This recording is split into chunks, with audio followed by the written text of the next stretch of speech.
Mincy, good morning. How we feeling? Doing good, man. We actually got a pretty big poker tournament series at the Horseshoe this weekend. So calling you from the Horseshoe Bossier hotel room kind of seems traditional. Beautiful, beautiful. Near comfort zone. Mincy, we're starting to fight back. We're starting to scratch and claw our way back. I thought your underplay for the Saints on Monday night was beautiful. And then for a fourth straight week, the Buffalo under coming through and nailing like it did on Sunday. We found something with the Bills. We have.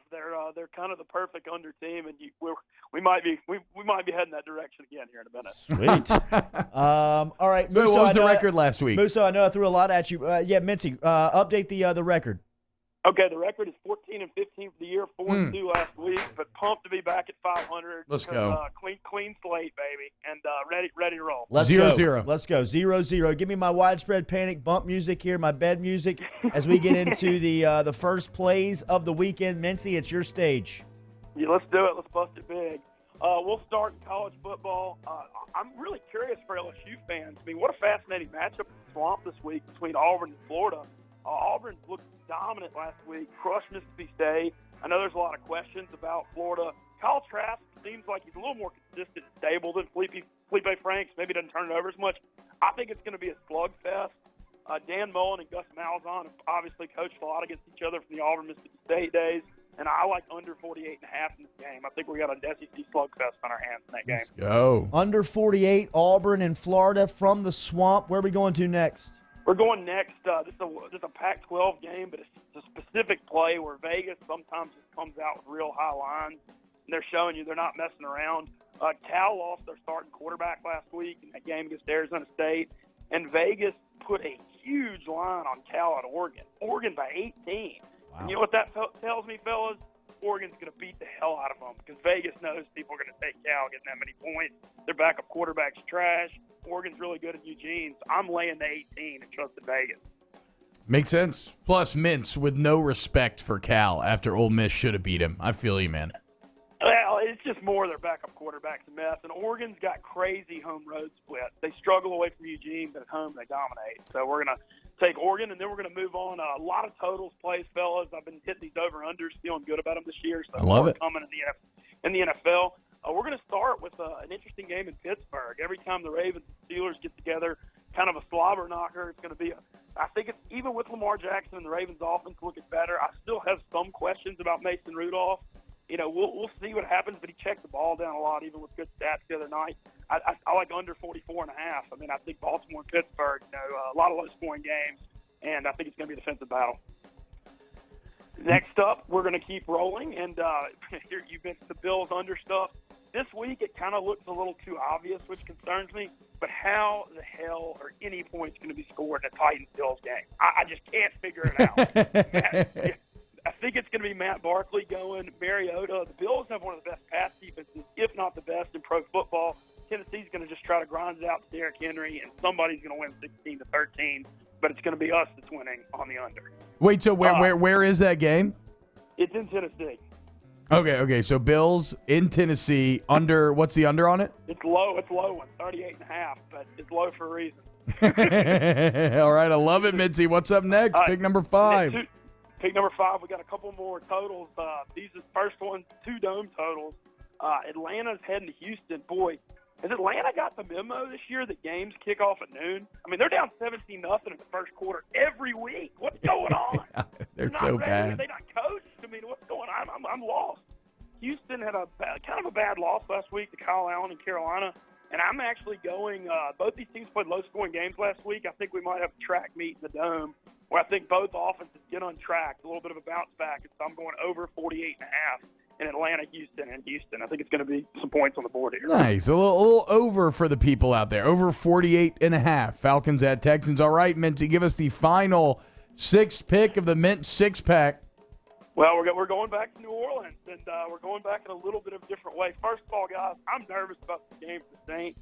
I thought Vegas came out with a real low line. I've seen it at 3, at 3.5 when I thought it was going to be 5 or 6. But that's not what we're playing. These Saints-Bucs games get real wild historically. We remember the 48-40 from Week 1 last year. And I think, off the 12-10, I'm feeling kind of a higher scoring game here. And Teddy Bridgewater's going to have to get the Saints to the end zone 3 or 4 times. The Bucs offense is hot. and I'm going over 47 in the Dome on Sunday. Love it. bounce Yeah, back. man, look, we haven't talked much Bucs Saints yet this week. We'll get into it more today.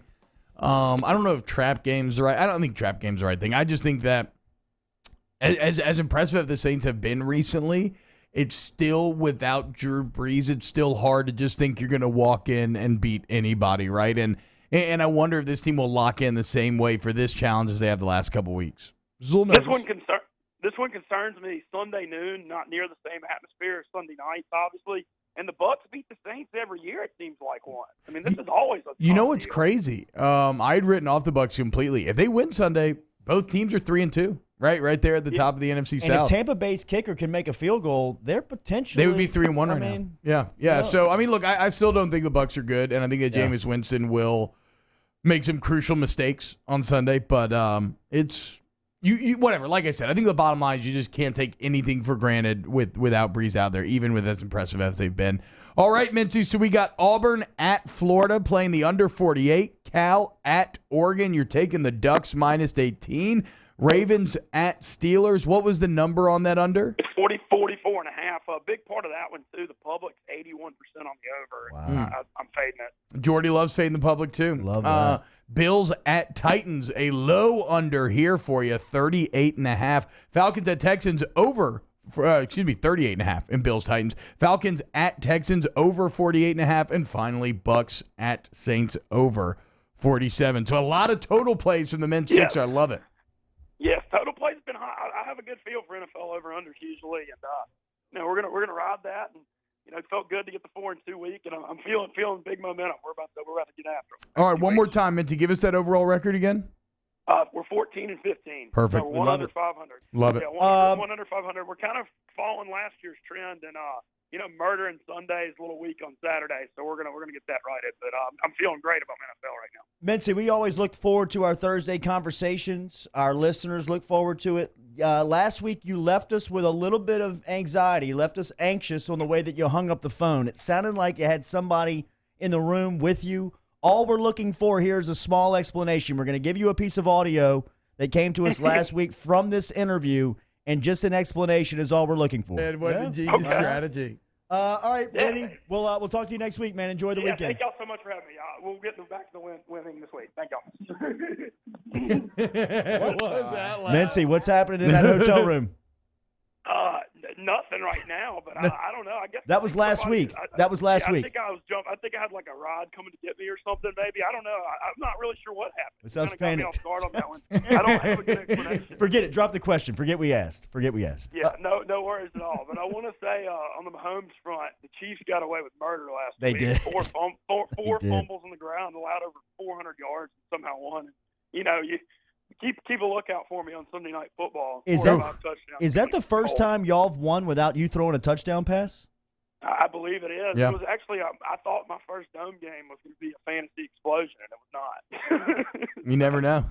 Mincy, have a great weekend. We'll talk to you next Thursday. Yeah, thank y'all for having me. Always. There he is, Ben Mintz, checking in from the Horseshoe Casino in North Louisiana. We'll close out hour